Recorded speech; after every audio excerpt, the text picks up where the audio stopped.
పిల్లలకి నేను ఒకటే గోల్డెన్ రూల్ మేడం, యూపీఎస్సీ చదువుతున్న పిల్లలకి ఒకటే గోల్డెన్ రూల్, దీన్ని 18 అవర్స్ స్విచ్ ఆఫ్ చేయండి. పర్ఫెక్ట్. మీకు ఎలా రాదో నేను చూస్తాను, కాదు దీన్ని 18 అవర్స్ స్విచ్ ఆఫ్ చేయాలి. సో ఎంత ఏమంటారు మామూలు స్టూడెంట్ని తీసుకొచ్చినా కూడా అంతేనా? నేనేం యూపీఎస్సీ మేడం ఏమంటుంది, గ్రాడ్యుయేషన్లో 35%, అంటే యూపీఎస్సీ నోటిఫికేషన్లో he or she should have been a graduate pass. That's it. నీ గ్రాడ్యుయేషన్లో 95% వచ్చిందా 35% వచ్చిందా నాకు సంబంధం లేదు. Average students also can achieve UPSC. Can కాదు madam, only average students achieve UPSC. So nice. Trust me. ఎందుకంటే వాడికి భయం, నేను చేయగలుగుతానా చేయలేనా అని ఆ కృషిని పట్టుకొని ఉంటాడు. తెలివైనోడు నాకు వచ్చేస్తుంది. కరెక్ట్. నేను చెప్తాను, నా ఇనీషియల్ కౌన్సిలింగ్ డేలో నేను ఒక క్వశ్చన్ అడుగుతాను, are you academically strong or weak అనేసి. అకాడమికలీ స్ట్రాంగ్ అని రాస్తా చెప్పారనుకోండి, రెడ్ పెన్తో రాస్తాను. అయ్యో. Because it is a bomb for me as a mentor. Correct correct. అంటే I have to mould the nature thought of that person in a way that this academic excellence will not get you UPSC.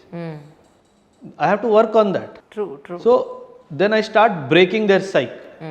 నీకేం రాదు అన్నట్టుగా దాన్ని break చేయడం start చేస్తాను. Correct. అప్పుడు result వస్తుంది. కానీ ప్రజెంట్ మనం ఉన్న సొసైటీలో సినారియోలో డైవర్షన్స్ అనేవి చాలా భయంకరంగా ఉన్నాయండి. Distractions, mind diversions. అంటే అది ఫోన్ కావచ్చు, సినిమా కావచ్చు, ఫ్రెండ్స్తో బయట తిరగడం కావచ్చు, అలవాట్లు కావచ్చు, చాలా రకాలుగా మైండ్ డైవర్ట్ అయిపోతుంది. సో ఎలా మీరు స్టూడెంట్స్ని ఒక చోట అంత ఫోకస్డ్గా కూర్చోబెట్టగలరు అని అంటే? రీసెంట్గా నేను గాంధీనగర్కి వెళ్ళాను, గవర్నమెంట్ పని మీద గాంధీనగర్కి వెళ్ళాను. మమ్మల్ని ఎక్కడ పెట్టారంటే ఇది పని చేయదు మేడం, అంతకు మించిన ప్రశాంత్ ఇంకొకటి లేదు, ఇది పని చేయదు, 5 days అక్కడే ఉండాలి, and you have to do something in those 5 days. ఆ ఫోన్ అనేది లేకపోతే పేపర్ మన కళ్ళ ముందుకు వస్తుంది, బుక్స్ మన కళ్ళ ముందుకు వస్తాయి, మన కళ్ళకి మన బ్రెయిన్కి పని చెప్తాం కొద్దిగా. రూమ్ ఇచ్చారు, 7-star రూమ్. రూమ్లో ఎంటర్ అయితే ఒక బుక్ 2 పెన్లు ఉన్నాయి మేడం. Perfect perfect. ఆ 5 daysలో ఆ బుక్ ఫుల్ అయిపోయింది. కరెక్ట్. సో డిస్ట్రాక్షన్కి మొదటి కారణం ఫోన్, చివరి కారణం ఇదే. So when you are able to manage it efficiently, it will give you beautiful results. Correct. కానీ మనం ఏం చేస్తున్నాము, మిస్యూజ్ చేస్తాం. ఇన్స్టాగ్రాము, ఫేస్బుక్, యూట్యూబ్ అని. అది ఒకటి అర్థం చేసుకోవాలి, ఈ డిజిటల్ ప్లాట్ఫామ్ కాంగ్లోమరేట్స్ అన్నవి they are making money in crores. At whose cost? మన జేబులోంచే వెళ్తాయి. At your cost, my cost. అది మనం అర్థం చేసుకోవాలి. కరెక్ట్. ఒక్కటి నేనేం చెప్తానంటే, పిల్లలకి సెల్ఫ్ అవేర్నెస్ స్టార్టింగ్ నుంచే రావాలి.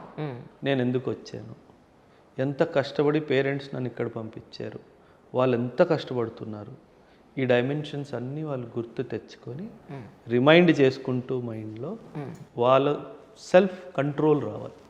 సెల్ఫ్ అవేర్నెస్ ఉండాలి, సెల్ఫ్ కంట్రోల్ ఉండాలి, ఆటోమేటిక్గా డైవర్షన్స్ పక్కకి. Correct correct. నేను చెప్పే కదా, ఒక ఫ్రెండ్ పరిచయం అయ్యాడు అంటే నీ లక్ష్యానికి ఆ ఫ్రెండ్ దగ్గర తీసుకెళ్తున్నాడా దూరం తీసుకెళ్తున్నాడా అన్న ఆలోచన రావాలి. కరెక్ట్.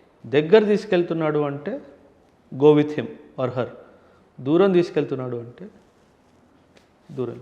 ఫ్రెండ్స్ చాలా ఇంపార్టెంట్ రోల్ మేడం యూపీఎస్సీలో. సీరియస్గా ఉండే ఫ్రెండ్స్ అయితే, టైం పాస్ చేసే ఫ్రెండ్స్ అయితే అన్నెసరీ అందరికీ disturbance. Selection of friends is also an art. Correct. నేను నా ఇంట్లో నా యంగర్ బ్రదర్ ఉన్నాడు, వీఆర్ పోల్స్ అపార్ట్. నేను నార్త్ పోల్ అయితే వాడు south pole. I'm very choosy in my friends. నన్ను చూస్తే, నా ఫ్రెండ్స్ని చూస్తే ఇతను కానీ ఈమె కానీ సార్కి ఎందుకు ఫ్రెండ్ ఉంది అన్న క్లారిటీ మీకు 5 నిమిషాల్లో వచ్చేస్తుంది. రైట్. మా బ్రదర్ని కలిసి వన్ ఫ్రెండ్ చూస్తే అందుకే వీళ్ళిద్దరు ఫ్రెండ్స్ అయ్యారు అన్న క్లారిటీ కూడా మీకు. అదే. So we have to develop the art of knowing who is that friend who can add value to your life. కానీ సార్ నేను చూసింది ఏంటంటే, ఇప్పుడు పేరెంట్స్ ఫోర్స్ చేసి, పేరెంట్స్ ఇష్టం కొద్దీ వీళ్ళు ట్రాక్ మార్చుకుని యూపీఎస్సీ సైడ్ వచ్చేవాళ్ళు అలా ఉంటే మాత్రం అది కష్టం సార్.